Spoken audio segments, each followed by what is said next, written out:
This episode is sponsored in part by PTZ Optics.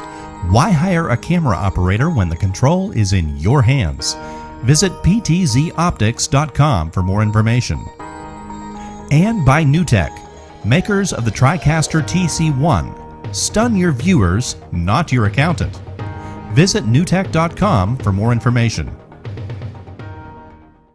Hey guys, welcome to episode number 12 of Game Time. We're here. We have a whole host of people to talk to have fun with, and I want to take this opportunity to say hi to Glen. Glen, you've Hi, Glen. never been so quiet in your life. Yeah, he's okay. He's very quiet. He's very quiet. So Yeah. that's what we've got with Glen tonight. We've also got with us Jayde. So you don't have your music this week. Oh wait, no, I do. Oh, there you go. She's doing it herself this week, ladies and gentlemen. She's multi-talented. Multi-talented. And we also have got Wild Bill in the house. Hello. What's going on, guys? Definitely not. I guess knee Glen kept him tied up, huh? Well, so little disclaimer here. So Glen decided after last week's show, after Knee Glen was on, that he was going to go all Hollywood on us. So he's out producing a commercial with some video professional, probably paid a buttload of money for it, and for his Build-A-Cade. So Glen is not with us this week, but I think we can hold down the fort. Wah, wah. Yeah, we can hold down the Sorry, fort. I don't have any of his funny sound effects. I gotta make my own. Make your own. Make it off the... I heard that Bourbon does a really good job of making sound effects. Not those kind of sound effects. Oh, wait. You said bourbon. We'll find out later. You said bourbon, not beans, right? Yeah. Well, let's. I want to mention something really quick here. So, Angel's in the chat room. I'll say hi. What's up, Angel? And Hi, for a Angel. lot of you guys, he sent me a Hey. message, and he said that he is doing insert replacement marquees for the Cavs: Big Blue, Terminator 2, Defender, Mortal Kombat 2, and Mortal Kombat 30. For those of you that are modifying your cabinets, or if Arcade 1-Up actually does one. All the new cabinets that have the slide-in plexi, you can get them from Angel, and it's also on reverse printed material. I have one of his Terminator 2 ones, and it looks really nice, the reverse printed. So hit Angel up. He's in the chat room there, I believe. Jayde, you have one of the reverse printed marquees, correct? Yeah, I was just gonna say, he did my custom Capcom logo for my Big Blue, and I mean, it's the coolest, probably one of the coolest looking marquees in the arcade room. So he does good work. It's very nice stuff. Well, and he's a big supporter of the community here, so we love working with Angel. I have a Yeah. lot of marquees and stuff from him, and Mhm. Bill, you need to get you a marquee from Angel to put on your, what is it, Tempest back there you have, or Yeah, I may have to do it, especially for Tempest. Well, the cool thing is that he does the slide-in ones with that. the reverse Whatever it printing? is. Yeah. Yeah. Mhm. And they just look really good with a backlight, because like the Capcom one has a lot of blacks in it, and the light that I put in there is fairly bright. So, but it looks really good. Like nothing, it doesn't look washed out or anything. So, Yeah, so we appreciate it. We wanted to throw that out there to let you guys know. Let's get into some of this news here before we get to our main event topic here. Bill, you kind of sent this to us earlier this week about Analogue, and the 16-bit folks are rejoicing because they're making one of the final batches of the SNES and Genesis consoles. I'll be the first to admit, I have not seen this before. Yeah, well, I think a lot of people know Analogue right now from the Pocket. That's probably their biggest seller right now. So which is a great little device. I need to look into getting one. It's so hard to get them sometimes, but it's really cool because you can play Game Boy, GBA. And you buy the different inserts for it to switch it around. Yep. And they're actually coming. One of the announcements they had in this is they're coming out with inserts that let you play TurboGrafx 16, Neo Geo Pocket, and Lynx. Really? Yeah. On it, yeah. I had a pre-order for a Wave 1 Pocket Analog, and I had to cancel it because I was moving and I'm sad I did that. Yeah. But these are some of the first things that they had come out with way before the Pocket, and this is their version of an SNES and a Genesis console. They got one of each. And they've been out of production for a while, so I think people are going to be really excited about the fact that they're bringing these back. And what's cool about these is that they're not emulator machines. They actually use FPGA chips so that they play the games natively in them. So, if you're one of these guys, or girls that has a lot of, these old games around and you like playing these old games, getting something like this is really cool because, number one, it's a newer machine, so you're not, worried about it, playing your games in a 30-year-old console that's potentially going to break down. And they have some nice amenities in them. They've got HDMI out. You can plug them into a brand new TV. You're not worried about trying to track down a CRT or get a converter to convert them to play on your newer TVs. They've got, I think they have Bluetooth in them. I know they work with wireless controllers. So you can get like the 8-bit controllers to play them with. So they're actually neat looking machines. The only downside to this is they are going to be a limited run, and I don't think they're actually going to ship until like this time next year. Oh, really? Did you get a price on it? I didn't really get a chance to read the article. $200. They're $199 each. The original Super Nintendo price. Yeah. But it might be worth it if you want to put your Super Nintendo on the shelf and save it, and I don't know how long you're going to save it, but yeah. I mean, well, we've talked about that before. The problem with playing with these older consoles is, you run the risk that if they're going to stop working and you're not going to be able to get them repaired, or at least not easily. You get something like this, you got a little more, exactly better chance that it's going to last you longer. So before we get to the next segment, really quick, we have a bit of AtGames news that's fresh and hot off the presses. AtGames news and notes.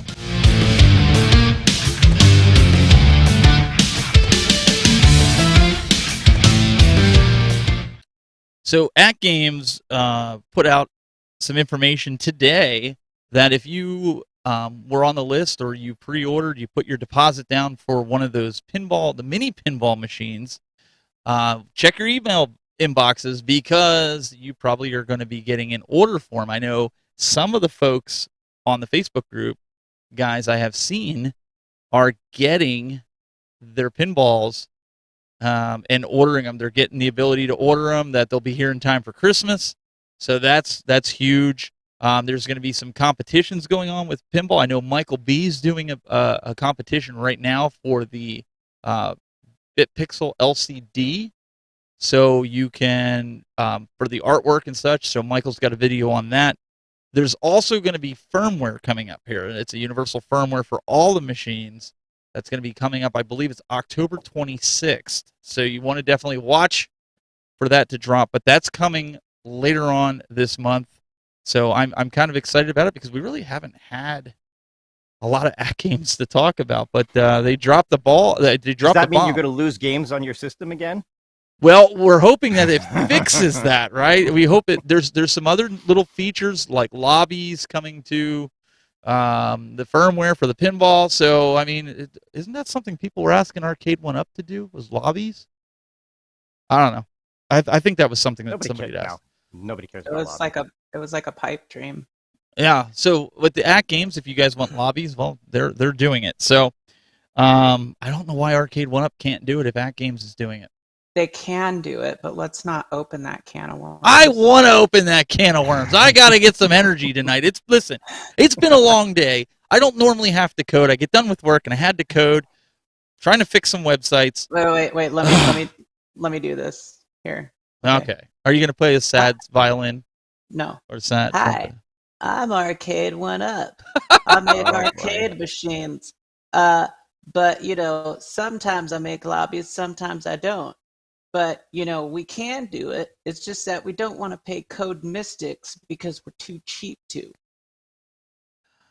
Oh, that's probably it. We got a super chat here from Zohar, even though he says it's not Zohar. His username is definitely not Zohar, but it definitely is Zohar. I love everyone. This is one of my favorite shows. I love the panel. Very smart and creative hosts. We appreciate it, Zohar. Thank you, not Zohar. Yeah, that's very nice of you to say, not Zohar. Not Zohar. Definitely. But yeah, so I think a lot of people want these rooms, and AtGames is giving it to them. The lobbies, they're getting them out there, and I know on the Legends Ultimate, you have voice chat and everything like that. So it's just, I think it's a matter of time that Arcade 1-Up needs to do that. So, yes. And do you have like a graphic of like a tumbleweed rolling out in the middle of the desert? No, I would go perfectly with. I probably should have, but I do have a graphic for some Arcade 1-Up news. Arcade 1-Up. News and notes.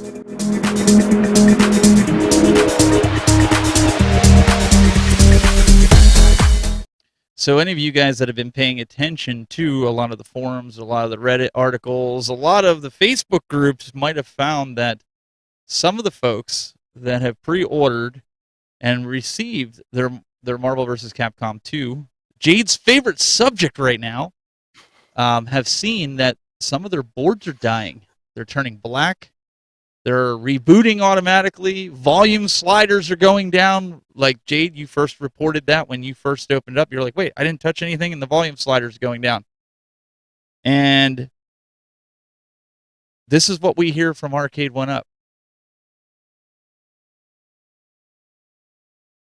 I don't have that tumbleweed graphic. We just have to be quiet on that spot. So I don't know what's going on here. It's making me a little nervous. Bill, I want to start with you. You still haven't gotten your Marvel vs. Capcom 2, have you? No, I do have it. Does it work? It's sitting in a box right now. He's not excited enough to put it together. Apparently, he's not excited enough. That doesn't help. No, I am. It's actually going together this week. I got it last weekend, and it's just been a busy week. I'm actually going to be moving this little guy out of the way to put MVC2 there because it's the only room I have right now. And then where are you putting Tempest at? It's just going to go in. I have a little storage room over here. It's just going to go in there for now. I may or may not plug it in for the time being. But yeah, I mean, I'm going to set it up this weekend. I'm going to try it out. So I am looking forward to playing it. But yeah, this doesn't make me feel all warm and tingly inside. Well, Bill, something to think about. And because I'm going to ask Jayde the same thing. You have 30 days to return that. Time's already ticking. Yeah. Doug, our former co-host of the Retro Buzz, he put out a video. He bought with his own money. He bought Marvel vs. Capcom 2, did a review, and he said, listen, Arcade 1-Up, if you do not have online gameplay in 28 days, I'm packing this up, and I'm sending it back. So, Bill, I want you to think about that. Jayde, you have yours. You've had yours for 2 weeks.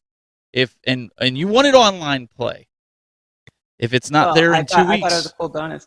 But I did also notice that Glen just seems to be, he's become adept at texting with his hands tied behind his back. Did you see that? No, he's playing with Big Bird. He's over here with Big Bird and Monster. I'll get those photos pulled up here in a second. But are you going to get rid of yours in 2 weeks, or are you going to be okay with waiting it out? And if it takes 3 months, 4 months, a year? Well, I think I went into it not expecting. I went into it with like the best hopes, but then not expecting it to. Like, I was expecting problems. Let me just put it that way. And I tried to like be kind of, positive about it and everything, but it is what it is, and there's people who it just doesn't seem to bother for whatever reason. And, it bothers me, and I know it bothers other people. And it's like that whole thing of, you buy a product for $600. I don't care if it's a downscaled arcade or whatever. Like, this is licensed crap that you're buying. It's literally licensed by, Arcade One Up and these other companies. So it's a representation of, not only those companies but the people who love these things. And so to me, it's a collector's thing, and I went into it knowing that it was going to be problematic. So I'm keeping it, but that doesn't mean that, I don't know, it might just be what I keep purely for the fact of, collecting, and that's it. I'm personally, I don't care about the online stuff. I probably won't play online. So for me, it's not a deal breaker, and I'm not getting mine until December. So hopefully they'll have it. But Bill, is it a deal breaker for you if they don't get online? Are you just going to keep it in that box and wait, or are you going to keep it? I'm going to keep it. And similar to Jayde, this is something that I have wanted since I started looking into Arcade One Up. I liked that they had the Marvel superheroes, the X-Men vs. Street Fighter, those cabs, and I kept saying I'd love for them to put one together that's got, all those games on it instead of the two. And the fact that it had Marvel vs. Capcom 2 on it was going to be a bonus. So I'm more concerned about the other little bugs and glitches in it getting fixed. The volume sliders going down. The volume slider, Yep. the stuttering that happens from time to time. The latency. I'm much more concerned about that getting fixed than the online play.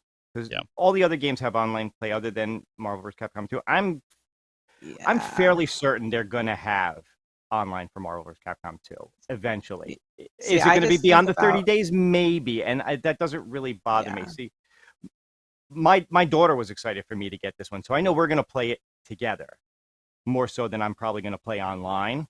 So I'm right there with you. Yeah, this is gonna stay for sure, because this is one I'm a huge comic geek. I love Marvel comics, so having this was going to be, for that alone, is worth the price. It's missing Punisher, Jason says. Yeah, and he's absolutely right. And I have that on. You're unfortunately getting ahead of my review when it comes out, because that is definitely one of the things I'm going to mention, is that the game list is almost perfect. If it had Punisher, it would be perfect. So Glenn sent us this, and then we can kind of get back to that.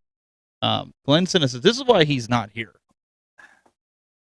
He's hanging out with Big Bird and Monster from Monsters Inc. Like really?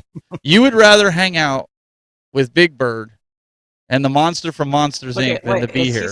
Is he like sticking his finger up Big Bird's butt? I don't know what he's doing. Big Bird's face. He's like, oh. Like, I mean, I don't understand what. I don't understand why he decided to leave us for Big Bird. For Big Bird. Is Big Bird that much more exciting? I mean, that's the story of this day, right? One thing after the other. So you were saying about that Marvel vs. Capcom 2. You noticed some of the stuff too that Doug brought up in his video. Mm-hmm. A lot of people aren't happy about it, and here's the thing: the three of us, we bought all our cabinets. Doug bought that cabinet, so you kind of have to say, we're calling it right down the middle. We're calling it as we see it. I haven't even had hands on with this thing yet. So I'm keeping some things to myself. Big Reese's in the chat here. I don't know if he's still in here. Have you experienced the volume slider going down automatically like Jayde and Doug have seen? It just goes down for no reason. Yeah, I think it's like... Or the rebooting. I think it's something to do with like I don't know, there's some sort of like input crossover or something, because it's like when I'm doing certain things is when it happens, and it's always, hitting certain buttons a certain way or something. But I always notice that it happens like a certain way, kind of. So I feel like it has something to do with like input crossovers, or maybe it's a software thing. I don't know. I really don't. But I mean, it was to the point where I mean, I felt like I had to put out a review video just to like cover all of the things that people are experiencing and talking about in whole, including my own experiences, which align with 90% of that, because it's like that's what everybody was expecting it to be, you know, a polished product because of what it is and the crowd that it appeals to. And I think that that's where the disappointment really comes in. It's not just that it doesn't have online. It's a combination of all these other stupid little tiny things that are pissing people off. That's why I returned my Shinku cab, for those same reasons, you know. And a lot of people are like, oh, there's nothing wrong with it, or mine doesn't do that. I'm like, no, the hell it doesn't. Well, they all do. It's just that some people don't have that. They don't care. Well, and I know a lot of people have mixed feelings about Rexer. Rexer made a video, him and Kev Gret.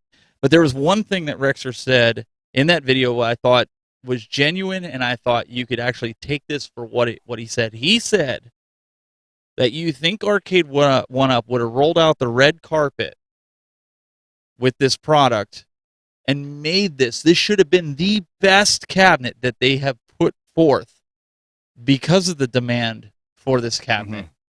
And they didn't do it. And that's a fail in his eyes. He said there's other cabinets that have come out that are in better shape than this. And I think the community, the chat room here would agree they should have held it. They should have polished it. Even if it meant releasing it in 2023, that's what they should have done, because I think there's a lot of hardcore fans that are going to be truly, truly upset if they don't get the online play, if they do not get quick updates to the fixes that reviewers are finding. And I'm going to ask the question, where is the quality assurance on this? You have a guy that is a fighting champion for these fighting games. That should have seen the latency that Doug showed, that Jayde showed, that B. Kong showed, that a bunch of people have shown. Where was this? That's my question.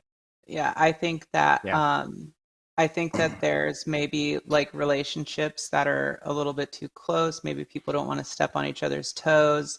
And, you know, even if you take that variable out of it, it's like, it just makes me feel like you can't really trust, you know, anyone when it comes to these kind of products, because it can be put out there. So I don't know. I just feel like it's been one thing after another, and Marvel versus Capcom 2 for me was like the icing on the cake. And I'm just, you know, it's like, I don't think I would ever personally, I don't think I would ever be able to trust one of their products again, or even have faith that it's going to be released, you know, have a good release and work well. I think I'm with Bill on this, because we don't do hardcore gaming here with these arcades. It's more of a nostalgic thing. I think, Bill, what you said with your daughter playing it with you, she was excited for you to get it. Oh, there we go. Look, it even worked. Oh, it worked. That looks much better. Worked. Davila Sinstra, and that's over. I hope I pronounced that right. I think that's over on Twitch. Thank you for the subscription. Really appreciate that. Or if that was on YouTube, wherever you subscribe, because I know you can subscribe on both. We appreciate it. For me, it's nostalgia. For me, having these games here, having the ability to play them with my friends is key. And I want to show you guys something here, because we want to keep this positive. I want to start a new segment called Game Night, and I want you, the community, to get involved with this. I want you to send me videos of Game Night. It could be just 30 seconds. You can have your cell phone up, turn it sideways, just shoot the video. It could be raw. You could be shaking it. We want to show everybody. Just send me a link. You can send me an email or DM me a Dropbox link on Twitter, on Facebook. I mean, I'm easy to get a hold of. And I want to showcase this when you have people over and they're playing your arcades in your game room. Show it off, because I think this speaks volumes to why we're all buying this stuff.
So there you guys can see, like, nobody was saying the emulation was bad, the delays were bad, and I was telling the guys here, I said, you know, take notice of what game she was playing on Big Blue, the one girl, and she was playing Puzzle Fighter.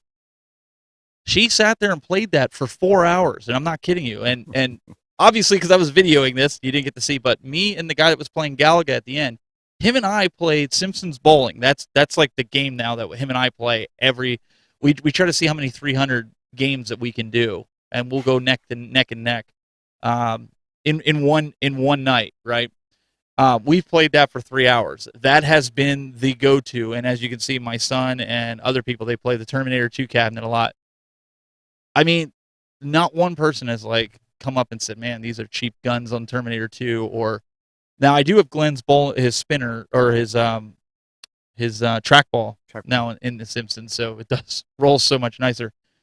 But I think we get to be these home arcade snobs, right? Like, it has to be this way, and the emulation is bad on this, and this is terrible, and the arcade one-up pinball is so blurry.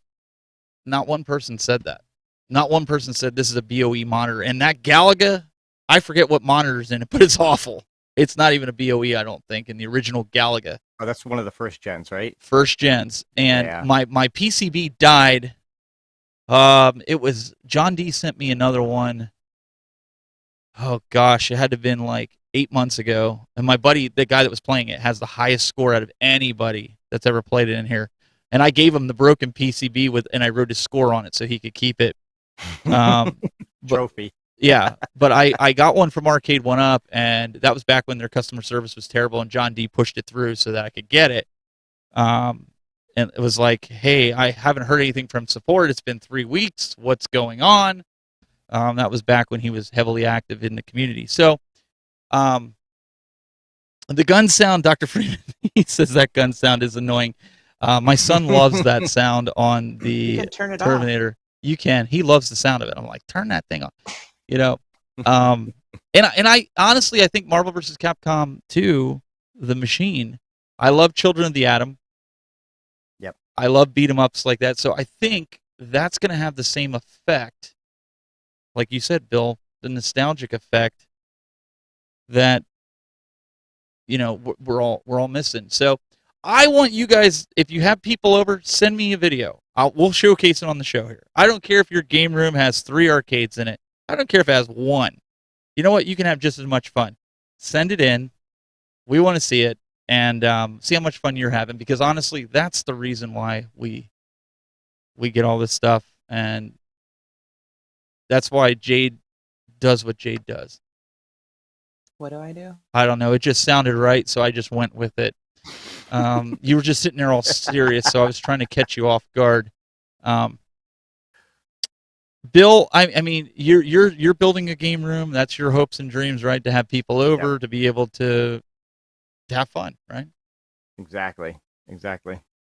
So slow process, but it'll get there. I have a box back here. You want to know something funny? Like when we go to the next video, I can always pick it up. I have this box. It's an old USPS box. It's about yay by yay of extra joysticks, extra balls, extra buttons, encoder boards, precise measurements. Yeah, I mean, honestly, like, because I've had to replace so many buttons and so many joysticks on these things, It's not even funny. Because I mean that's just how it is, right? That's one of the reasons, Jayde, we talked about. I don't upgrade them the first thing that comes out, because when the kids come over and they start beating on them, right? Yeah. That's when I have to fix them. But I've put in at least half the buttons in just about every one of the Gen ones because they just tanked.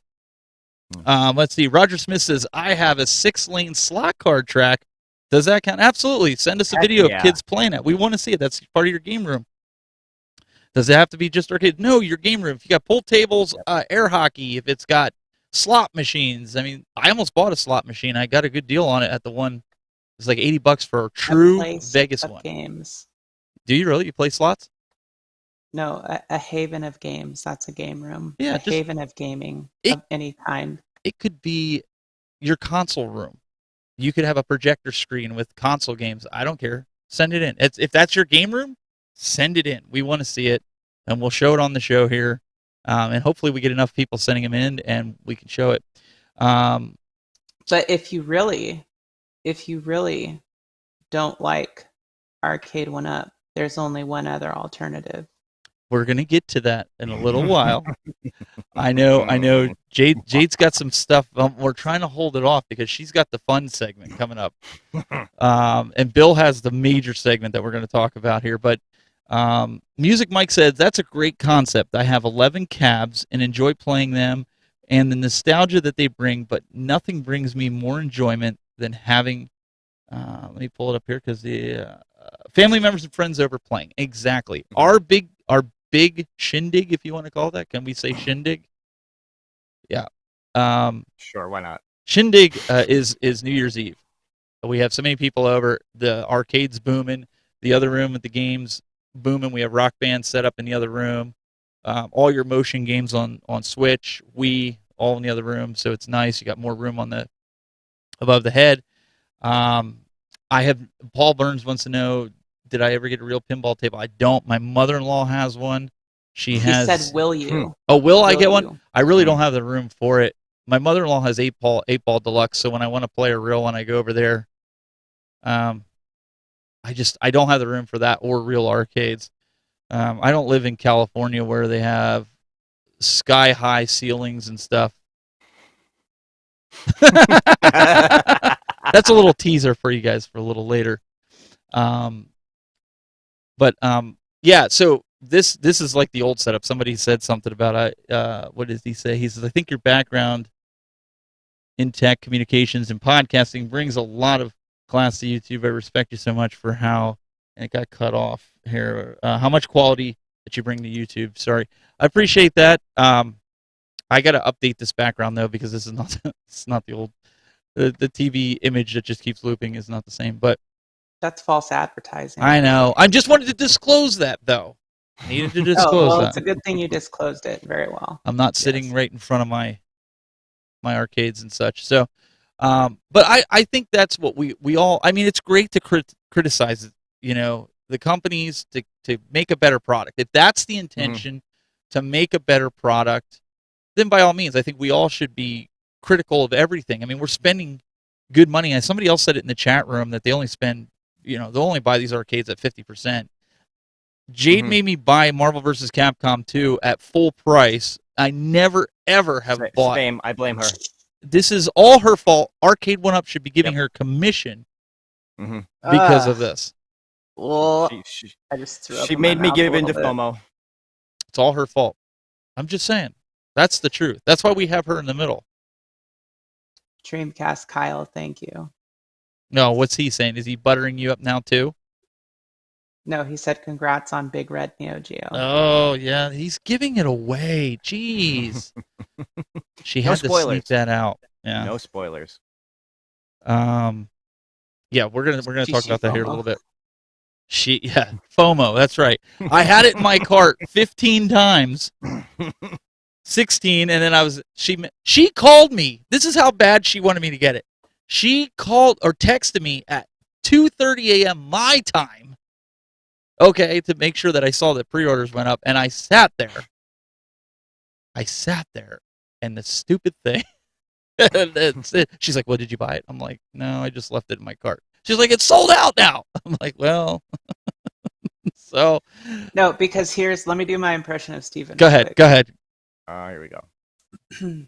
Make sure you get the whiny voice. I really want this Marvel vs. Capcom 2, but I just don't know if I have room. No. That sounds too like cool. You have to do the whine. Arcade. You gotta be the whiny, more whiny if you're gonna do me. Okay. You gotta do more whiny. Right, guys? More whiny. I'm just so in love with this Marvel vs. Capcom 2, but I don't think I can buy it. Oh, here we go. I think I would have to sell my iArcade, and maybe I'll just put it in the other room where I can fit 10 more arcades, and then I'll have room for Marvel vs. Capcom 2. But I'd rather keep it in my cart for the next 10 days. True story. She's not lying. That's pretty much the conversation. You got to call it as. You know what? I do think I'm getting a cold. Somebody was saying that earlier. I think Paul's saying that here. Yeah, I think I don't have what Michael B has. I don't have the hand, foot, mouth disease that. Although I've put my foot in my mouth so many times throughout this career of YouTube, but I assure you I don't have that. But it could be just it's really cold here. We had snow the other day. In fact, I can show you a picture of that. I'll show you guys that. But let's get to one of the favorite segments here, because I know you guys love to argue with me on this one, and that's okay. Let's look at today's make or break. Make or break.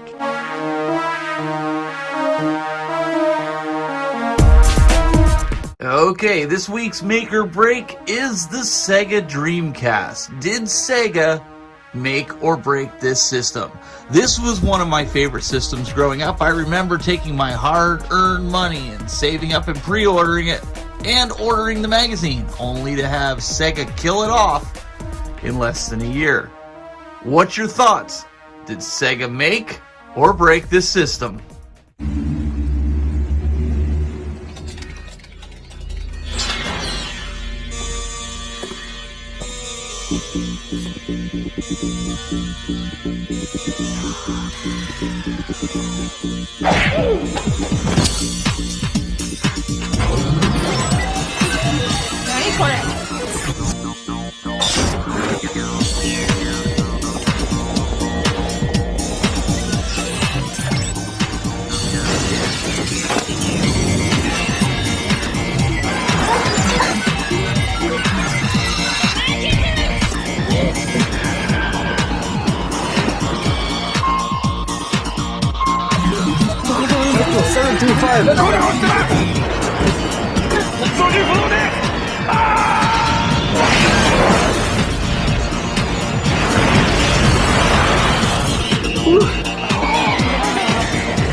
We got her!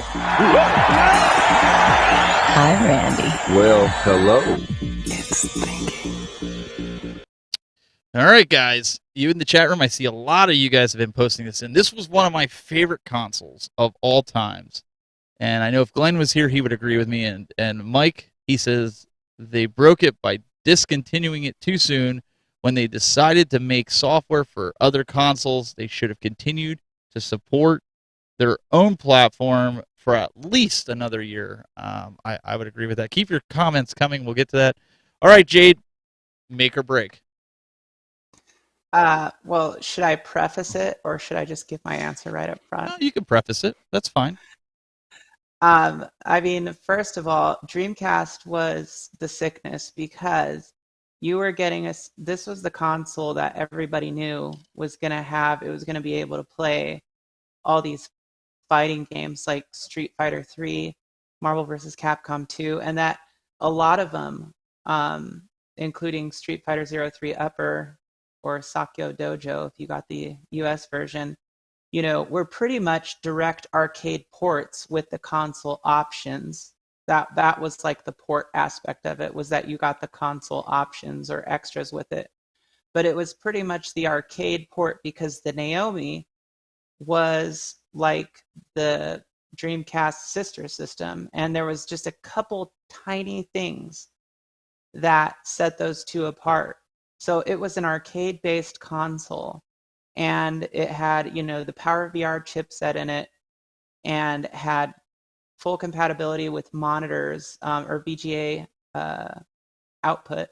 Mm-hmm. And it was just an incredible system. I mean, from the day it came out in '99, I got it right when it came out, and I was just in love with it. And then,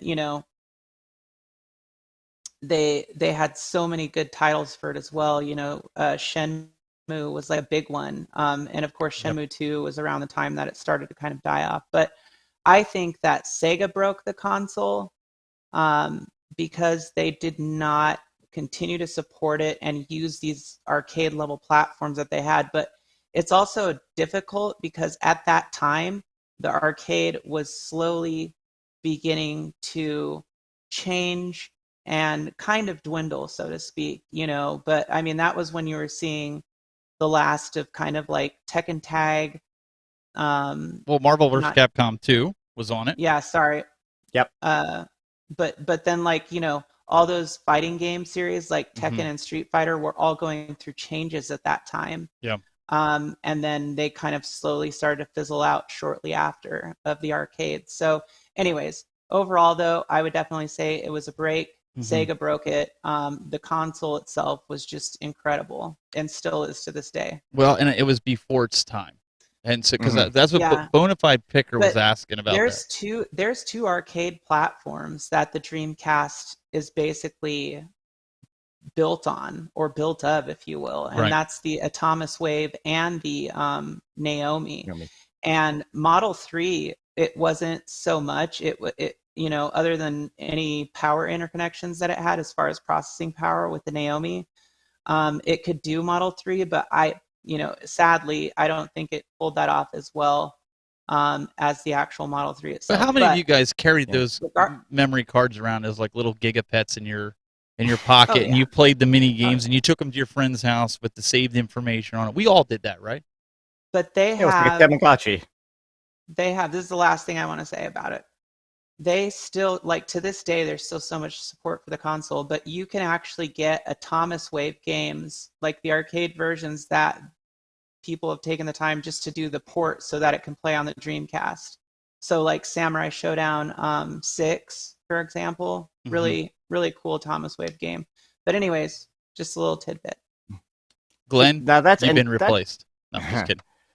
No, well, that's interesting, and that actually brings up, and I'll get to the make or break, but that actually brings up a whole other discussion, because you're talking about how it was an arcade-based console, but at the same time, arcades were beginning to change and dwindle. So, did arcades start to go out of fashion because you could basically play the arcade game in your home? Yes, 100%. I definitely think that impacted it. That was the goal of Sega, which then changed the console, because why emulate an arcade when there's no arcades around anymore? It's a whole almost chicken and egg thing, which is weird. Now, go ahead. I was just gonna say, I mean, then you had PlayStation 2, and the home port of Tekken Tag was incredible compared to the arcade version. And so there was other aspects like that too, right? And back then people weren't like, oh my God, they didn't port this perfectly to the console. They're like, Jesus, this looks 10 times better than the arcade. This is amazing, So that was another aspect of it too that I think kind of started to break it down. Oh, absolutely, yeah. Now, and back to your point about make or break, I do think Sega, that ultimately not only did Sega break Dreamcast, but Dreamcast broke Sega. Ooh. Because it was really the last console that they came out with. And then they started making games. I think somebody actually brought this up too. After this, they just started to port their games over to other consoles. They didn't even bother trying to compete anymore. Right. So it went both ways. And now, again, the funny thing, what I didn't own a Dreamcast. I always liked Sony. I had a PS2. I loved PlayStation. But one of the interesting things I always thought about Dreamcast, and Jayde, you brought this up with the VJ out. Back in the late 90s, I would go to a lot of computer shows. I was very heavy into computers, building my own computers, upgrading them, all that kind of stuff. I would go to computer shows all the time. And every single computer show I went to had a Dreamcast set up and plugged into 10 monitors, and playing Soul Calibur. To show off mostly to show off the quality of the monitors they were selling, but they were using Dreamcasts to do it. Yeah. That's how incredible the look of that machine was, is that they were using it to sell monitors. It really was. And I see a comment here that says Soul Edge to Soul Calibur. But so I don't know if he meant Soul Calibur arcade version versus Dreamcast version. Because that was another one, which is a good example of where Namco took something that, it looked nice in the arcade, but then when you saw it on Dreamcast, it was just like, like mind-blowingly better. But yeah, I mean, the output on that console and the Power VR chipset at that time was just incredible. And plus, they were running it on the Windows CE platform, right? That's why I was saying before that Glen was replaced, because you have all the history down to a T with the technical specs. Yeah. So, Glen, you got to step up your game. You got to get past the retro stuff. I'm just kidding. I figured this was going to spark a lot of interest because, we do a lot of home arcade. But I remember the reason I wanted to buy the Dreamcast, besides Sega being leap years ahead of everybody else at the time, was to have home arcade, have the games at home. There was no arcade one-up then. Right. So the only way I could get that arcade experience at home was to buy a Dreamcast. It had the best Sonic game ever. Soul Calibur was that was the fighting game until they came out with, obviously, Marvel vs. Capcom 2 on there. But there's Crazy Taxi. To this day, how many guys would kill for a Crazy Taxi arcade one-up game? Oh, absolutely. Everybody in here, if they made a Crazy Taxi game, they would be all over it. We would have another pre-order debacle like we have right now. Yeah. It would be bigger than Blitz. Mm-hmm. Of course, they couldn't get the music right, but that's a whole nother topic. Well, yeah. I mean, but that's what I'm saying. I think they had so many, can we say bangers? Isn't that what everybody's using now? Banger titles? Yeah. Right? Is that what it was? They had so many banger titles on it, it was not even funny. Yeah. Legitimately, I mean, you're not talking Power Stone was another big one. Power Stone, Power Stone 1 and 2. I mean, and these things were literally, like just straight from the Naomi, and then they basically implemented like console options and extra content. That was back before DLC was a huge thing. So speaking of home arcade and getting out of the 3/4 scale, Jayde, why don't you preface your segment here? Well, I've been looking around for a long time for some decent deals on, full-size cabs because, I do enjoy a lot of the stuff that Arcade 1-Up has done. I would prefer the real thing. And so it's really been like more of a cost thing, but it seems like this time of year, for some reason, people out here have just been unloading. And so I found this really, really good deal you guys have to see. Hey, what's up, everyone? If you know me, you know I've been arcade hunting for a while. So here's my newest find that will be joining my collection in the next couple days. Let's check it out.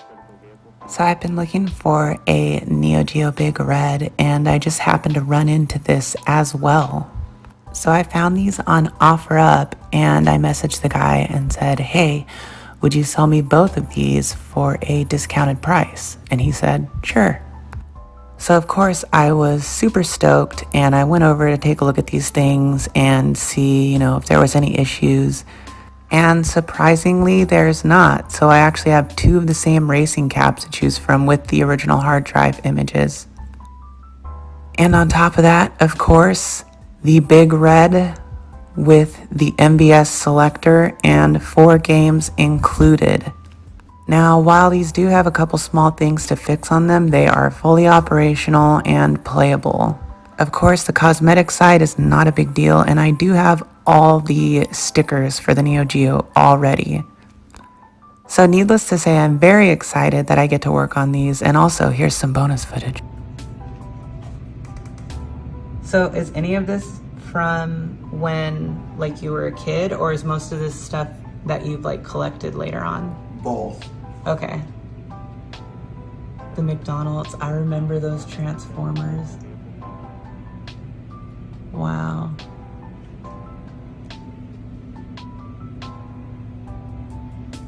Wow.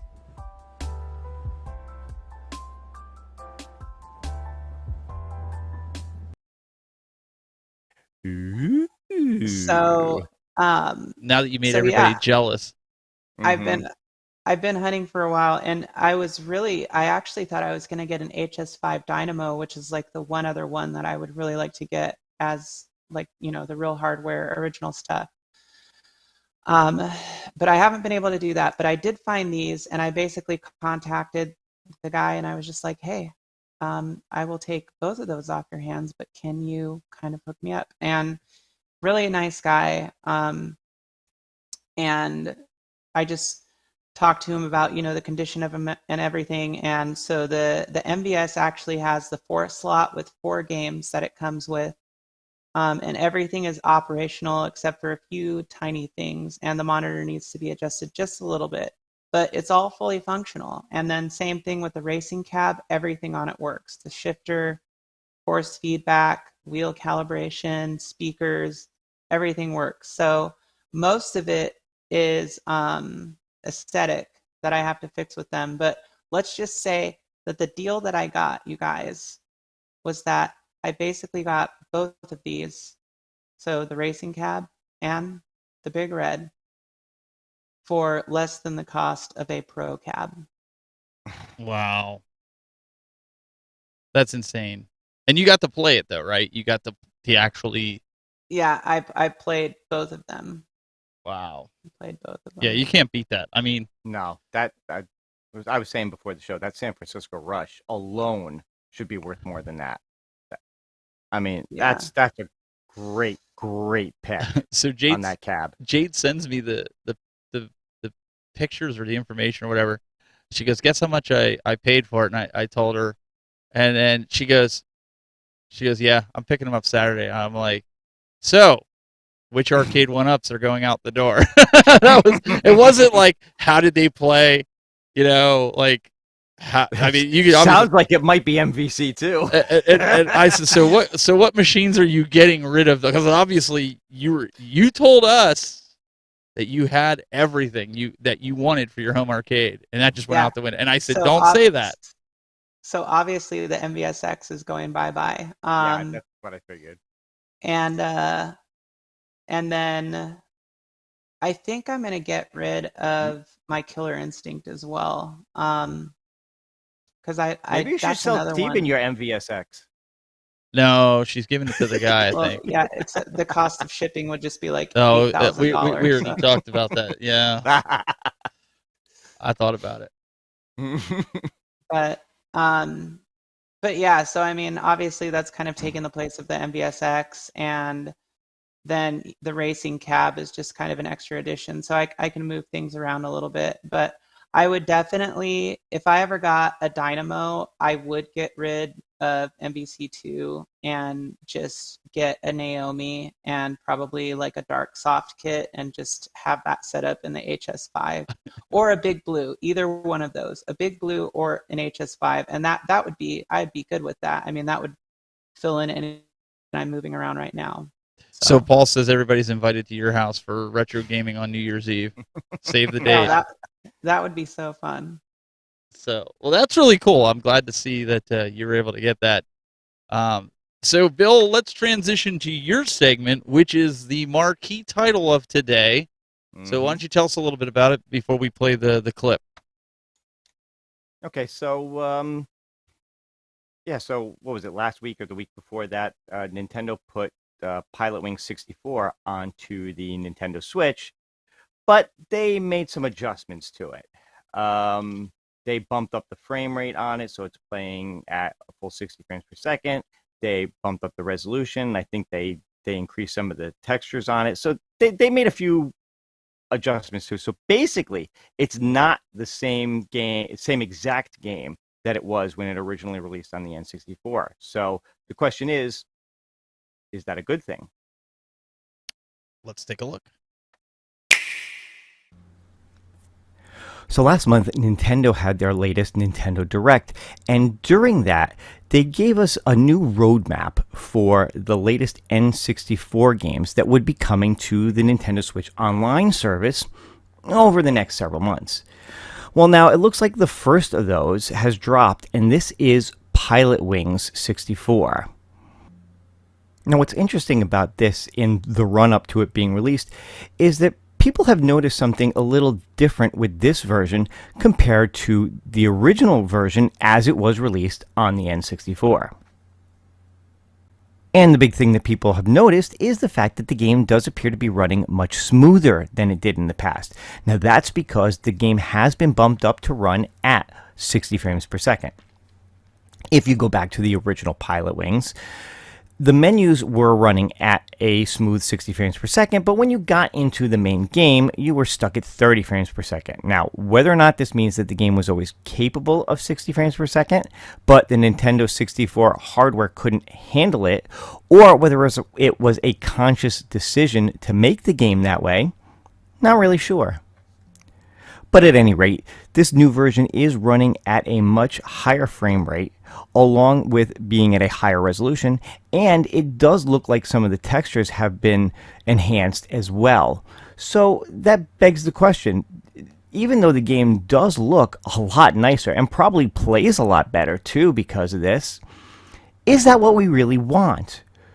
When companies release these classic games for their systems, do we want them to make these kind of changes?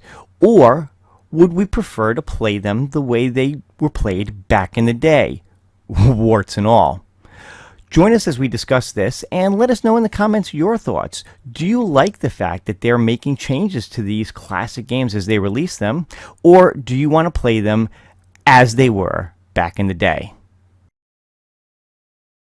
So that's the discussion really, is what do you guys think? When they release these older games, would you prefer to play them the way they were originally made, or do you not mind when they make changes and adjustments like this? And the reason I put Blitz on the title card, if you will, the thumbnail for this is that was something that everybody screamed about because of Blitz Legends, right? They changed so much of the game that they didn't feel that it was true to the original title, even though Arcade went up, tried to mask it by saying, well, this is a different game and we had to do different things with it.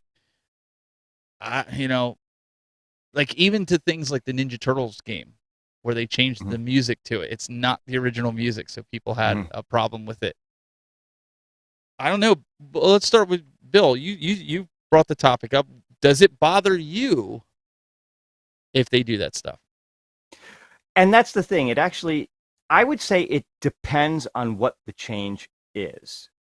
Like if you look at, again, going back to Blitz, the fact that they bumped up the resolution and increased the frame rate on that game, that doesn't bother me as much as things like removing late hits, or the fact that they took out things from the game. Like I said, it depends on what it is. If you're making the game better, or maybe adding like some quality of life changes to it, that's one thing versus like completely changing the game altogether. So like the Pilot Wings thing actually doesn't bother me. I think it looks fantastic. I think it plays great on Switch. If they had, taken stuff out of the game or fundamentally changed the way the whole game plays, that would have been a very different story. What about you, Jayde? Do you think there's I think that I think it like what matters to me is like who's doing it. So Nintendo's a great example because, you know, they're doing something to their own product that they already own and created the license for, basically. And, you know, regardless of who they may have contracted or worked with to produce the game originally, the point is that they're still reworking something that's theirs. Now, with that being said, the improvements that we see in Pilot Wings are like 60 FPS and upscaled resolution, but the aspect ratio stays the same and the game mechanics stay the same, and you can use an N64 controller with it. So that to me is great. The one thing I don't like is that they sell, you know, they don't give you the option to buy the games. And that's annoying to me because, like, I own the original Pilot Wings. I would love to own the remastered version. So that to me is the downside with that scenario. However, you know, we're using Blitz as an example, and I think that the issue with Blitz is that they screwed with the game mechanics. And, you know, it's one thing to say like, oh, well, these were our parameters with it, but they basically kind of rebuilt the game in a way, and it wasn't polished. You know, there's no issues with Pilot Wings. You can just pull it up and start playing it, and it, you know, it's buttery smooth. But with these other games that people are doing remasters on, you know, if it's Blitz or whatever, you run into these mechanical issues with the game, and that's not okay. It doesn't make it fun, and it takes away from the original experience of playing that game. And so if it's in that spirit, then I'm not a huge fan of it. I think it's important to preserve the gameplay functionality and mechanics of the games that they're doing this with. And at the very end of the day, it's also very subjective to, you know, the gamer themselves. But for me personally, coming from a place where I actually played those games on consoles or played them in the arcades or saw them played, you know, it's annoying to me when they're not reproduced properly and there's issues with them, if that makes sense. No, that makes sense. And Zohar says, depends on the game.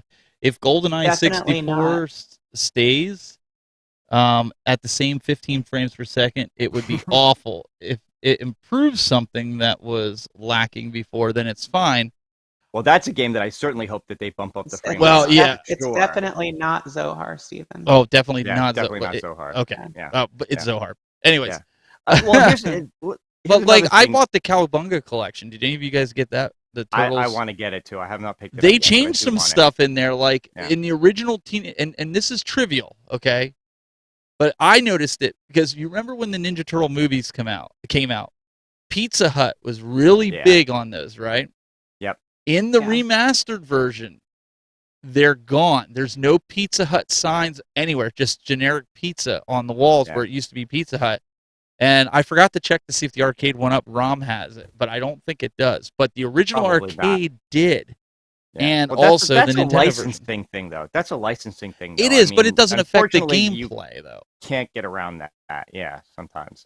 No, but did you see what I'm saying? Like, that's the type of thing that I think is like, it's fine. It's not going to change the gameplay. But guys like us who played it, we remember that, right? We noticed that stuff. Yeah.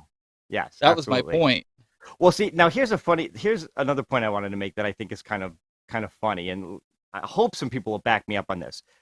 Nostalgia is a very funny thing, because sometimes you look at these, and again, going back to Pilot Wings, and you look at the way the game looks and plays now, and that's how you kind of want to remember it as having played back in the day when it really didn't look that good. Right. But our nostalgia minds tend to remember things as looking way better than they actually like Star Wars 64, where you're flying and you're trying to wrap the cables around the you're like sitting there and you're going Shadow of the Empire. Yep. Yeah. And it's going super slow and you're like, oh man, it feels like you're just gliding. You remember those games as looking so much cooler back in the day, and when you see them for real, you're like, I liked this. But when you when your kids go, this is awful. when they're remastered and they look the way your brain remembers they should have looked, I think that actually does kind of feed into our nostalgia a little bit. Yeah. I I can go with that. Like Rad Racer used to be one of my favorites, and don't guys be easy on me in the chat room. I know most people hate that game, but I remember getting the 3D glasses with it, and it was the first game on Nintendo that you could play in 3D. You had the blue and red lenses, and you're sitting there and you're playing it. Oh yeah. And those glasses got beat up because at the time, you would borrow games with people. You would trade them, and they go play them for a week, and then you'd get another game because it's so much money, right? We always borrow games, so these glasses took a beating, right? And I mean, the reality is, if you try to play that in 3D now, it'll give you a headache. But that game, I play it now, and my son's like, I'd rather play Ridge Racer. He goes, you played this? This is awful. He goes, like, this is not, and it's kind of like the Power Glove, right? I wanted that so bad as a kid, even after the Wizard, right? I wanted that thing, and I got it finally, and it's like, I wanted this cheap, generic piece of garbage, like, and I mean, my kid was playing Punch-Out with it, and we were doing it, so I thought, oh, this is cool. But like you said, Bill, you're 100% right. It's like it's not the way we remembered it. And now I understand why our parents were like, "You really don't want that piece of junk." Probably why I didn't end up with the Lynx back when when it came out. But no, seriously though, I mean, just to see if you play the original Super Mario Brothers, even to see where Mario has come in that short period of time. But there's a lot of games. Even Arcade 1-Up has done with Terminator 2. You never used to hold the guns like you do with Big Buck Hunter. They were always just raised up, and the monitor was in the back. And it was mounted. But they were also up higher, right? So you could swivel them. And then, correct me if I'm wrong, but the monitor was kind of at an angle. Then you had a mirror, or the mirror was down. But either way, it was recessed in the back of the cabinet. Yes. So you had more room, and yeah, there's a lot of people that are like, I can't play this game because it's not the way Terminator 2 was originally done. I didn't have nostalgia for it. It plays just fine for me. So I do think it's subjective in that retrospect. And for you, and so this is what I'm getting at too. So Marvel vs. Capcom 2, everybody's been complaining. Blitz, I don't have nostalgia for Blitz. I have it for Dreamcast. I'd rather play Madden all day long if I'm going to play football. I have the brand new NHL, I have the brand new Madden, I have the NBA 2K 23, and then I have Major League Baseball, the show 22. That's how I'm going to play sports. I don't want to play it like NBA Jam. That Jam cabinet sits there. And my brother and I used to play it on Super Nintendo, and even not having all the players, that bothers me. Does that bother anybody else when you're playing a sports game and it doesn't have all the players? Yeah. That the original had. Yeah. Well, you're also talking about the difference between sports simulation games, which are the other ones you mentioned, versus sports arcade games, which are supposed to be tongue-in-cheek and over the top. Yeah, I just never got into this. Which goes back to that whole thing about the late hits. I know some people don't care, and I'm not a big one for Blitz. It doesn't hold nostalgia for me. But no, and I agree with that 100%. They weren't going to let that cabinet come out with the late hits. I totally understand. It's a licensing thing. It's they weren't going to let. But it was such a part of that game, and it made it different from, say, a Madden. Madden, you play Madden because you love football and it's a sports simulation. Yeah. You play Blitz because you want to beat the crap out of your friends. Oh no, I agree. It's just like WrestleMania, the arcade game.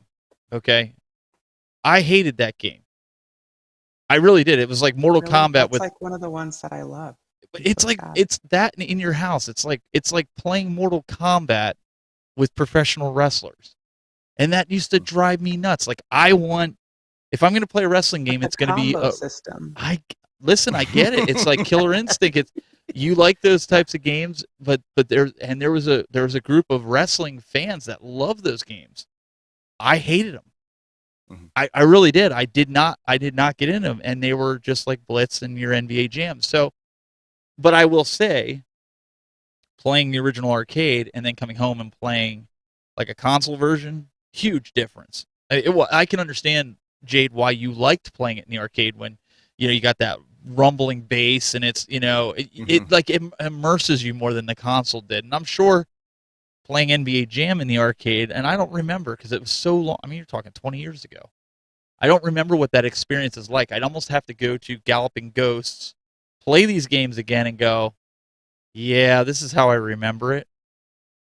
Because the older I get, I feel like I lose a lot of that until I sit down and play it. Like, I remember, I even sit down on the floor until my back hurts and do the Indian style cross playing Contra, because that's how I remember my brother and I playing it and doing the up, down, down. To me, that's the stuff. Like, when my brother comes out, he'll be out here in 2 weeks. There's a lot of games that we're going to go back and we're going to play. That's why I bought the Rampage cabinet.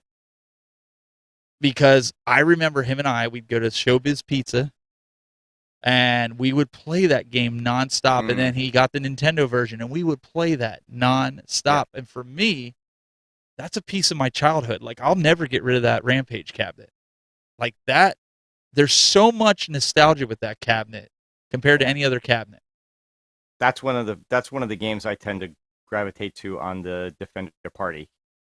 Okay, I love same thing. Yeah. That was one. It was at when I was younger. A bunch of my friends and I, we joined a bowling league one year, and Rampage was one of the arcade machines at the bowling alley, and we used to play that like crazy. I love that game.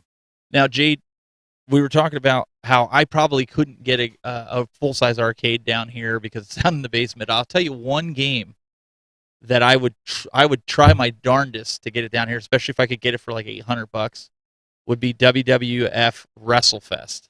That is another game that holds heavy nostalgia for me.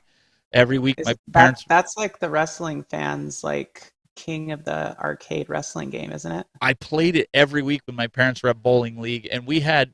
I remember it was the WWF Wrestling Challenge just came out on Nintendo, and that was when the wrestling ring was like a diamond, and you ran around the little people.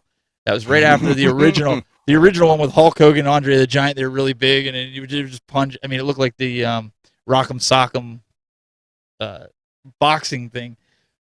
And when we played that, we were like, I don't want to play that on Nintendo anymore. I want to play this. I mean, we were like, they look real. This is awesome. Like, and they had all the wrestlers that we didn't have.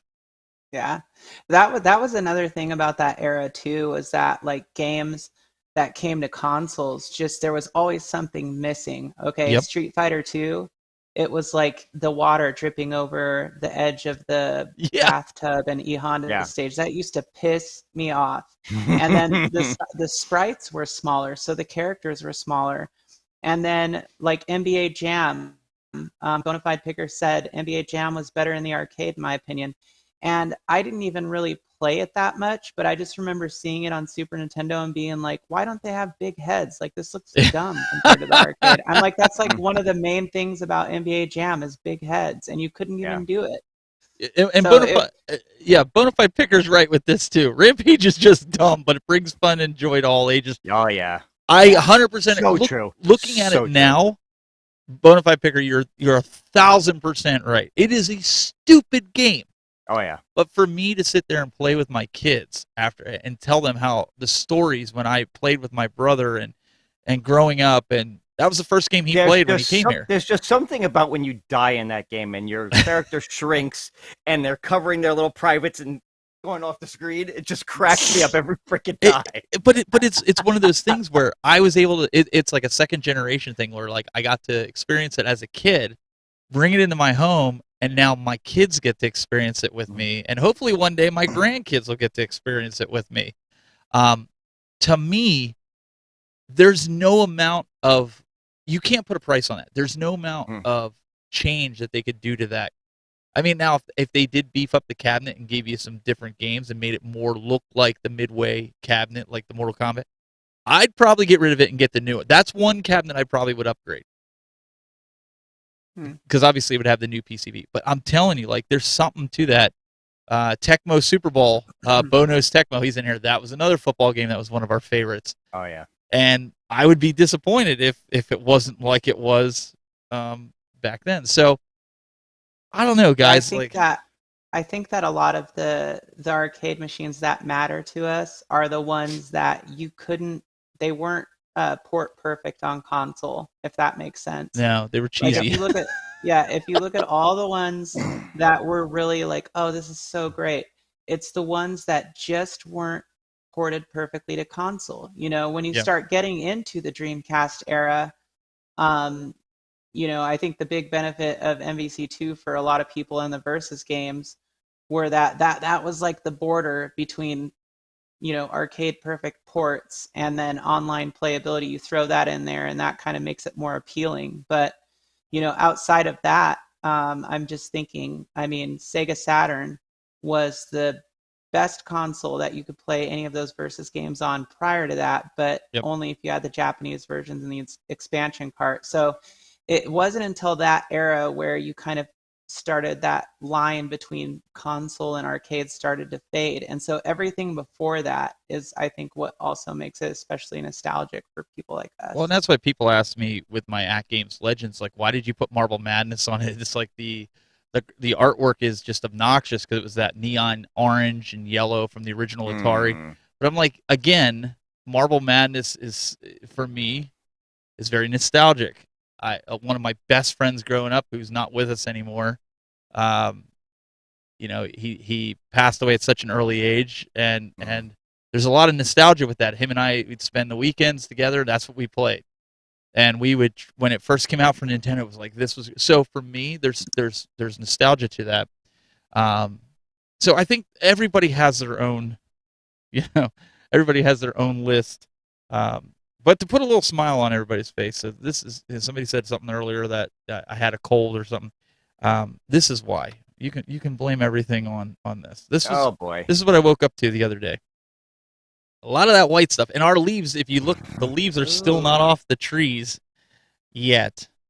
This is my Ring camera out the front of my house, and so yeah, it was very pleasant to wake up to. I love snow, just not that early. So, again, it was it was one of those things I figured I'd share with you guys. Yeah, and Jay, just so you know, yes, that white stuff, that's snow. Yeah. I know you don't know what that is in California. Yeah. That's called snow. Because you guys are, what, 90s right now? Actually, no, we've been in the mid 80s to low 70s, depending on the day. But you know what? Actually, 2 years ago, we had snow down here, but we get snow in the mountains every year. But yeah, I mean, for us, it's definitely not a seasonal thing down here in the lower part of Cal. Yeah, it's 39 degrees outside. And in the studio here, it is 78 degrees with all the equipment that's running for the broadcast. So it's nice, and like all the heat rises. I even shut the vents down here because it gets super warm down here. So everybody's like, I have a little space heater. Oh no! Over here because it gets really cold in my little.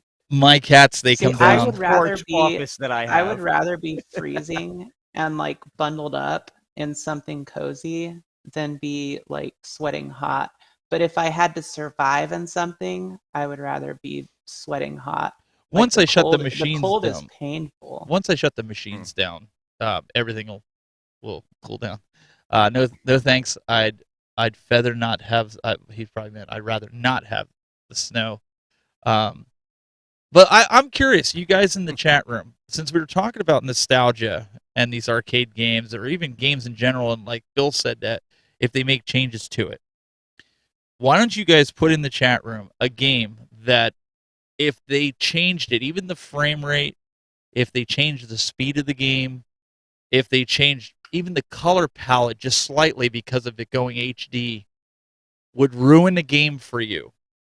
I don't care how you feel, how stupid that game is. Like I said, with Rampage, it's not everybody's favorite game. Put it in the chat room. I'm interested in hearing what you think that you would feel if they changed something in the game. It would ruin it for you, even if it didn't necessarily affect the gameplay. Because I feel like there's a lot of games like that. I think the interesting thing too, like that I think about is, like, does the game, like, what's the point? Like, why does the game need to be updated or whatever? Like, is it like really just a marketing tactic, or is it like, does it actually make the game better? I mean, like, Pilot Wings at an upscaled resolution, even at like a locked 30 FPS, would be just a simple, nice upgrade that would actually make it actually makes the game a little bit nicer to play, coming from the N64 version. But then there's like games where it's like, the gameplay mechanics are never going to change no matter what you do. So Yeah, and let's see here. We have Bonos Tecmo says, I think Crazy Taxi without Offspring. Biggie D's yeah. Arcade. Can you elaborate what game you're speaking of when he says if they change the characters? I think he's speaking in general. In general, no, that is a generalized statement. But some people, let's put it this way, okay? And this isn't to get into a huge debate, but they talked about Scooby-Doo changing the characters, changing the ethnicity of the characters, as well as changing Shaggy's name to Orville, which is his real name anyways. But that's not Scooby-Doo. You can't do that. Like, that character has been synonymous for, the last 60 years, 70 years. You don't change that. If you want to do a spin-off, that's one thing. But it's like when they did the Ghostbusters with all the girls, right? Like, that's not the Ghostbusters. If you want to do a spin-off... But it was supposed to be like an alternate reality. Did you know that? It's supposed to be like an alternate Well, it definitely universe. was an alternate reality, but it was just hard to get into because I actually liked that. I feel guilty saying it, but I actually liked that movie. I'm sorry to hear that. I'm a huge fan of the original Ghostbusters too, by the way. And the fact that they had a statue of Egon in it was even made me happy. Well, the new movie was really good too. If you didn't see it, you need to watch it. Yeah, the new movie was great. I actually really enjoyed that. All right, so Biggie D says, okay, Sonic, Mario, sometimes, either that or he's saying sometimes Mario, or maybe saying Sonic, Mario, sometimes it looks good, sometimes it doesn't. Well, they had that problem also with the movie, right? They didn't like, people didn't like the way Sonic looked. Bonafide Picker, let's see what he says here. He says, to me, Galaga is perfect as his music sounds everything. To me, it is a sound you should hear in every arcade. Yeah, I go with that. Mike Hawk? Okay, so talking about arcade games and sound. Yeah. If Arcade 1-Up ever came out with a Konami legacy cab, one of the games I would love to see on there is Gyrus. But if they can't get that music right, forget it. Gyrus to me is all about that music. Agreed.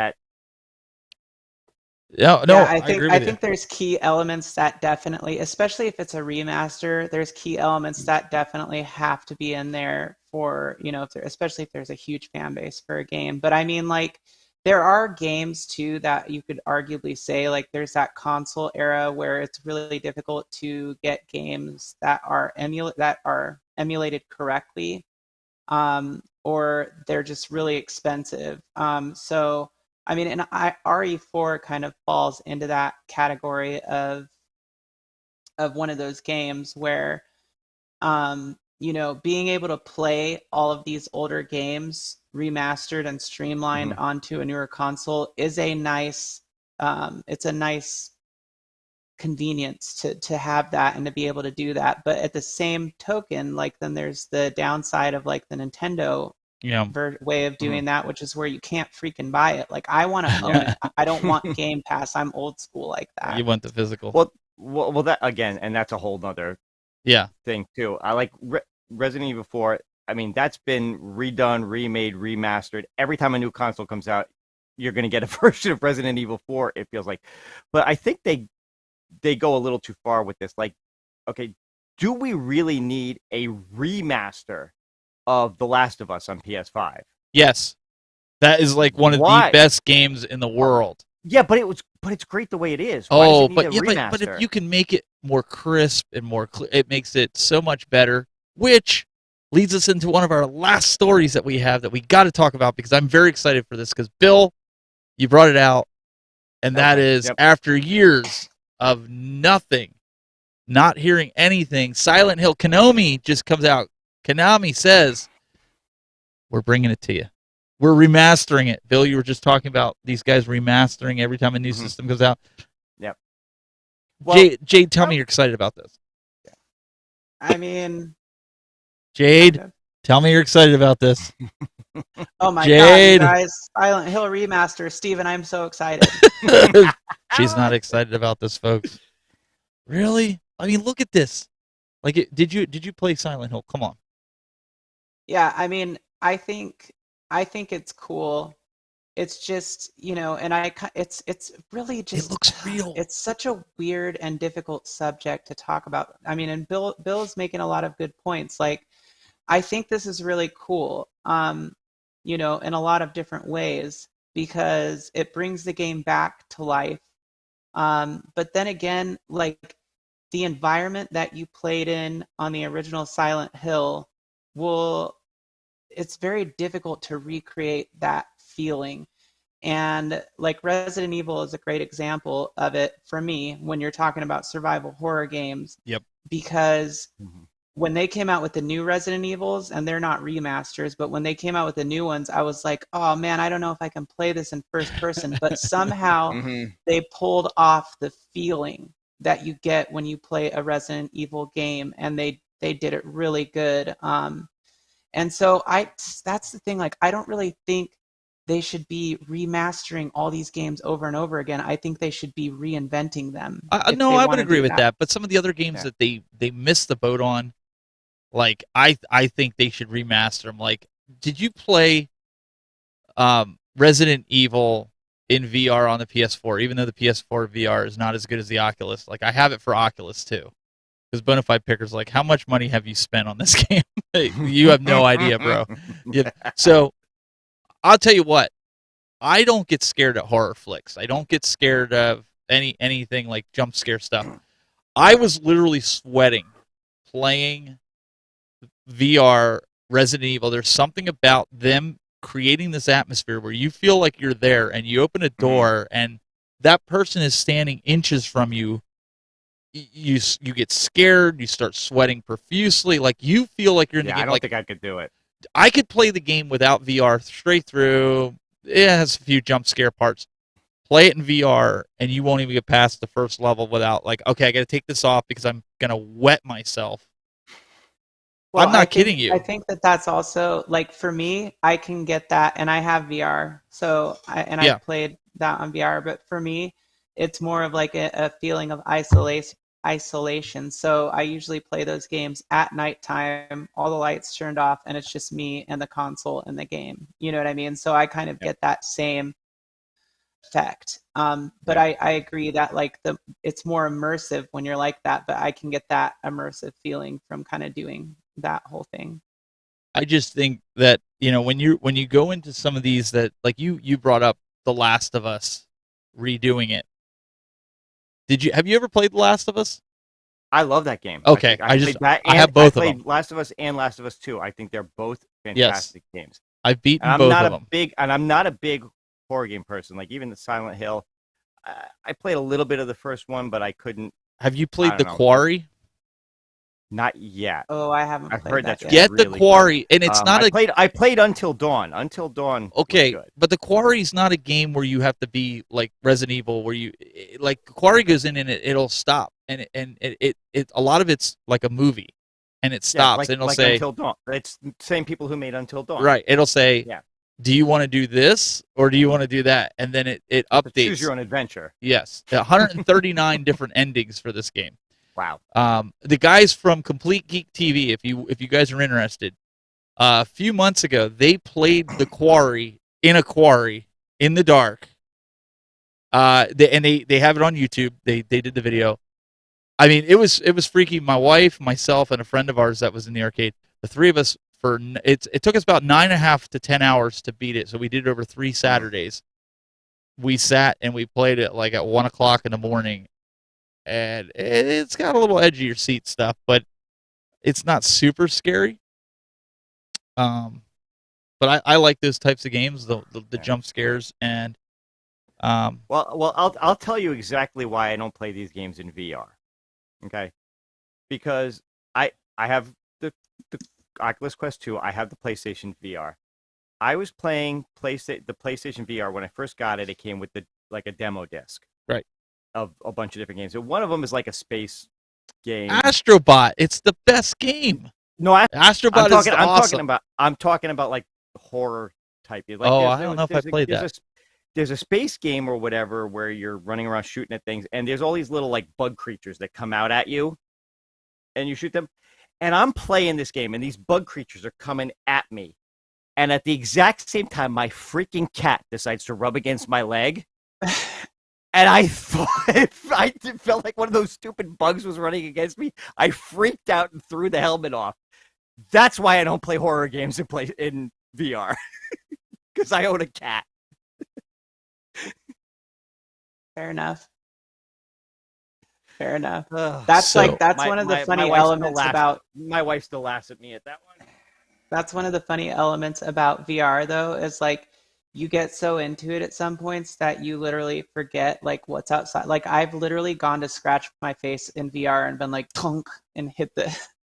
I'm not even joking. Like you forget what's outside of you, and so little surprises like that can definitely. I have the Titanic for PlayStation VR, but right now I'm working on I've just finished this game for PS5. If you want another jump scare one, it's called Martha is Dead. It's twisted in the sense of you get all the way through the game. Like I've beaten it already. You get all the way through the game, and you're like, really? Like this is more like a creepy one in the sense of like you're in a room for a little bit. You have to do some investigation. There's a corpse laying there, and like they're having the funeral there. This is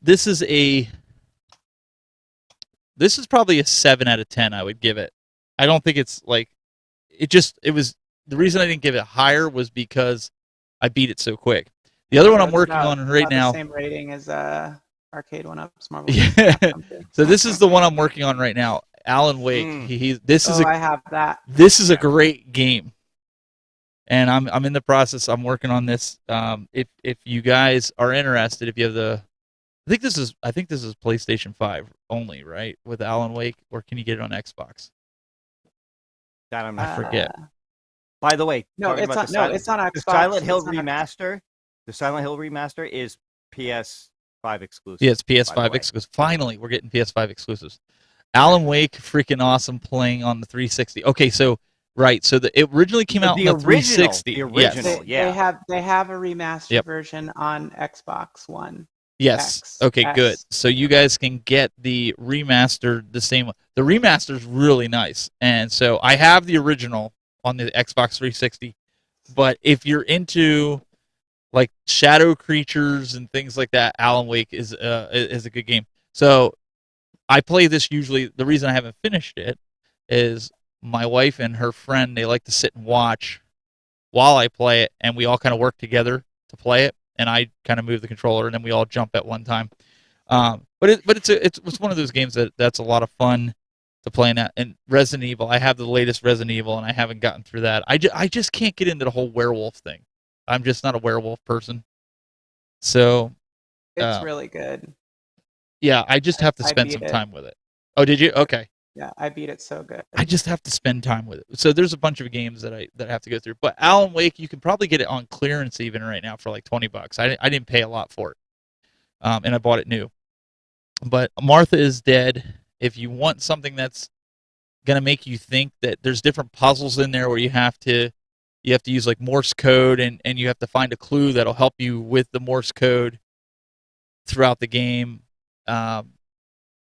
It's going to make you think. There's a lot of like you're investigative. It's really good. So check that out, guys. We're gonna have to wrap this up. We're at the end of the night here. These guys got to go to bed. They got to get up for work in the morning. So Mr. Bill, Wow Bill, YouTube.com/Bill's Retro Gaming Show. You got any videos coming out this week that people should be aware of? Yeah, look for something on Marvel vs. Capcom 2 at some point once I put it together, and maybe a few little surprises here and there. We'll see. And Bill is also going to do a giveaway for his shirt that he got for the Super Mario Brothers movie. So no, it's not. No, not giving away the shirt. Nice try. Make sure you guys check him out. Bill wants to get to 1,000 as well. 1,000 subscribers. We did it with everybody else. Everybody else got to 1,000. I think Endless got to 1,000 this week. Yes, he did. Congrats. He will be. He's on a business trip this week, so he wasn't able to get to a video what's on deck. So now he owes us 2 for next week. I'm just kidding. But also Jayde, you guys can check her out, youtube.com/Shelion Gaming. And do you have any videos coming out this week? I am not planning on anything. I do Slacker. have the drawing for my giveaway, which should be coming up in the next few days. So if you have not entered for an opportunity to win a free copy of Pokken Tournament DX for the Nintendo Switch, go over to my community post, scroll down, and check it out. Very easy, and the rules are there. That's about it. I probably will be releasing random things because I will be doing arcade projects for the next couple weeks. I was just going to say, you mean to tell me you're not going to have any videos of them bringing the cabinet into your house and the first turn on in your house and maybe your first playing of the game? Come on, you got to do that. You got to put some shorts or something out there. Yeah, make the rest of us jealous. Okay, so she's going to, make everybody else. So make sure you subscribe if you haven't subscribed to her so you can watch that kind of stuff. I've been slacking. I've got a bunch of products here that I have to review. There's more products coming, so I need to jump on this. I've just been so busy, and then every time I try to get ahead, something else breaks, and I have to fix that. So, not making excuses, but this is pretty much my YouTube content. I gotta get some more down and do it. But be appreciative if you guys could hit the subscribe button, hit the like button. We really appreciate it. Hopefully, Glenn will be back next week. Unless Big Bird confiscates him and takes him away, and anything's possible with Glenn. So we'll see. Actually, I heard he's shooting a movie next week, so we may not see him. Oh, we might not see him? Okay. Well, it's like him to just ditch us like that. So, but we'll see you guys next week for more of Game Time. Same game time and same game channel. I worked on that too.